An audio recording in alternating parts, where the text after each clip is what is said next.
tous et encore bienvenue sur ma chaîne YouTube. Alors aujourd'hui, il s'agira de présenter toutes les phases de la production du son et de l'image sur la représentation d'un cube. Comme nous le voyons tous ici, nous avons un cube avec 6 faces.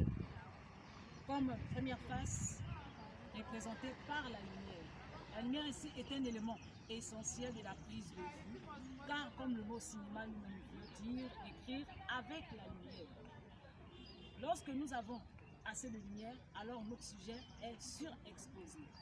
Par contre, si nous avons moins de lumière, notre sujet est surexposé. Ici, la lumière peut être naturelle ou artificielle. Comme deuxième élément, nous avons le point. Ici, il s'agit de la netteté de l'image. Si l'image n'est pas nette, alors elle sera floue. La lumière et le point ou encore focus peuvent être automatisés. Comme élément, nous avons le son. Le son aussi est un élément essentiel de la prise de vue, car il est préférable d'avoir un très beau son et une image de moyenne qualité que d'avoir une bonne image et un son de mauvaise qualité. Le son ici peut être enregistré ou direct.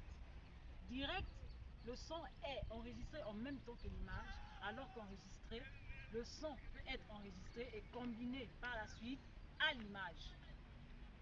Comme quatrième élément, nous avons les angles. Ici, nous avons 3 sortes des angles. L'angle en hauteur, l'angle en plongée et l'angle en contre-plongée. L'angle en hauteur, la caméra est placée en hauteur des yeux de notre sujet. L'angle en plongée, la caméra est placée au-dessus de notre sujet. Par contre, l'angle en contre-plongée, la caméra est placée au-dessous de notre sujet. Ici, ces angles ont de fortes significations. Lorsque je filme mon sujet en hauteur, alors là j'établis le rapport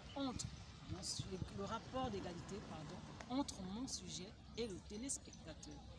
Lorsque je filme mon sujet en contre-plongée, alors je magnifie mon sujet. Et lorsque je filme mon sujet en plongée, je rends celui-ci petit.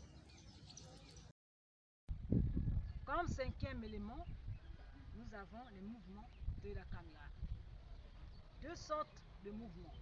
Nous avons le mouvement panoramique et le mouvement travelling. Le mouvement panoramique est un mouvement qui consiste à faire une rotation de la caméra sur son axe vertical et sur son axe horizontal. Panoramique ici peut se faire du haut vers le bas et du bas vers le haut, mais aussi de la gauche vers la droite et de la droite vers la gauche. Et ce qui concerne le mouvement travelling, c'est un mouvement de la caméra qui permet à l'appareil enregistreur de suivre et d'enregistrer son sujet. Et nous pouvons aussi combiner plusieurs mouvements, ce qui est appelé la règle des tierces. Alors pour terminer, nous avons comme 6e point de cadrage. Ici, qui fait allusion aux différents types de plans.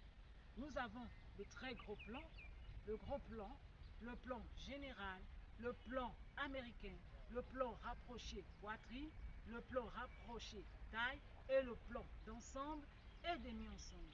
Sur ce, je vous retrouve à la prochaine. Merci. Surtout, n'oubliez pas de liker.